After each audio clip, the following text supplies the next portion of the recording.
Iran America Israel war के चलते straight of Hormuz बंद है।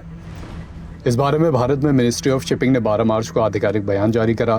बताया कि भारत के झंडे वाले 28 जहाज अभी समंदर में फंसे हुए हैं, 24 स्ट्रेट ऑफ हॉर्मुज के पश्चिम में और 4 पूर्व में। कुल मिलाकर 778 भारतीय नाविक इन पर मौजूद हैं। इन्हें लगातार सुरक्षा कारणों से मॉनिटर किया जा रहा है। विदेशी झंडे वाले जहाजों पर 78 भारतीय क्रू थे। इनमें 70 सुरक्षित हैं, 4 घायल, 1 लापता और 3 की मौत हो चुकी है।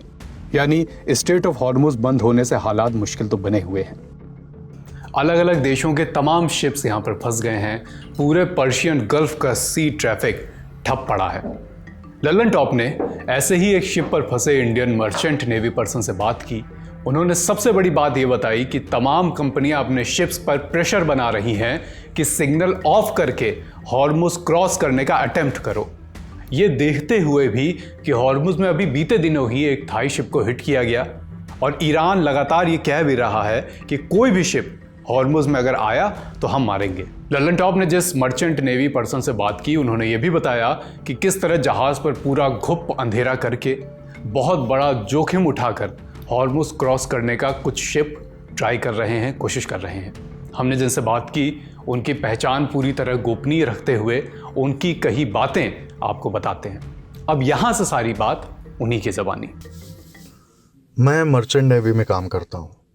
5 साल से जॉब कर रहा हूँ और तब से इस एक ही कंपनी के साथ जुड़ा हूँ। हम लोग सितंबर में इंडिया से निकले थे।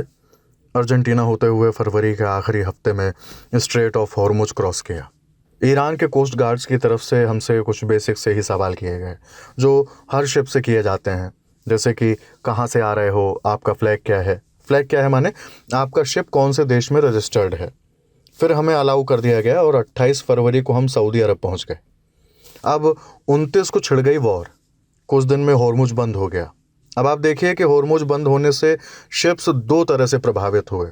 कुछ शिप्स हैं जो हॉर्मुज क्रॉस करने के इंतज़ार में रुके हैं कि जब परमिशन मिले या स्थिति सुधरे तो हम क्रॉस करें, आगे बढ़ें। कुछ शिप्स हैं जो हॉर्मुज क्रॉस कर चुके हैं, लेकिन उसमें ड्यूटी कर रहे लोग इस इंतज़ार में हैं कि पीछे आने वाले शिप से हमारा रिलीवर आए तो हम शिप से रिलीव हों और अपने देश वापस जाएं। जैसे कि मुझे यहाँ से रिलीव होना था, लेकिन मेरे रिलीवर का शिप हॉर्मुज के उस पार फंसा है। हॉर्मुज के उस पार फंसे शिप्स में भी 2 तरह के शिप्स हैं। कुछ शिप्स वो जिनकी कंपनी बड़ी है, कंपनी के 700 से 800 जहाज़ हैं, जैसे कि मेरी कंपनी। अब अगर 2, 4, 10 जहाज़ फंस भी गए तो कंपनी पैनिक नहीं हो रही, कह रही है कि कोई रिस्क नहीं लेना है।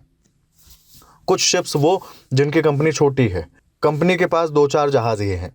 अगर इनमें से एक भी फंस गया तो कंपनी पैनिक में है।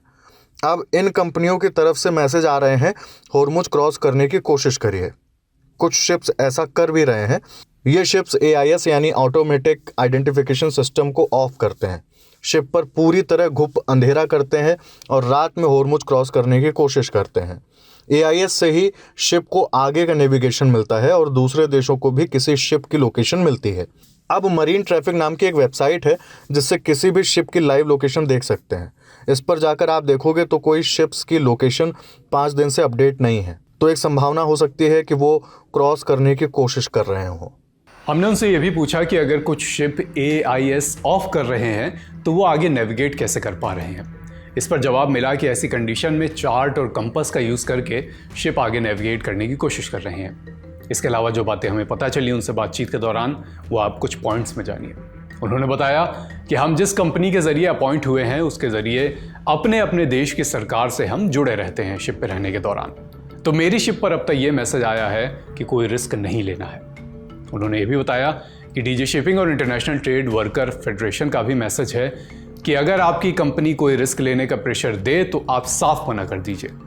हमें अपने कॉलीग से जानकारी मिली है कि कुछ छोटी कंपनियों के शिप रिस्क लेने का प्रेशर बना रहे हैं।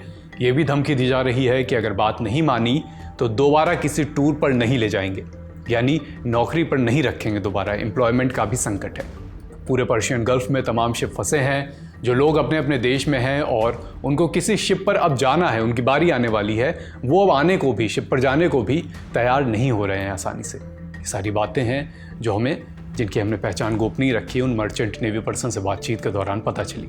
ये भी पता चला कि कुछ शिप तो ऐसे हैं जो तट तक, किनारे तक, पोर्ट तक पहुंच गए हैं और आकर पोर्ट पर अब रुके हुए हैं। लेकिन कुछ शिप ऐसे भी हैं जो एंकरेज डालकर अभी पोर्ट से दूर हैं और उन्हें बीच में ही रुकना पड़ रहा है। एंकरेज डालकर मतलब एंकर डालकर वो पोर्ट पर अपनी बारी आने का, पोर्ट तक पहुंचने का अभी इंतज़ार ही कर रहे हैं।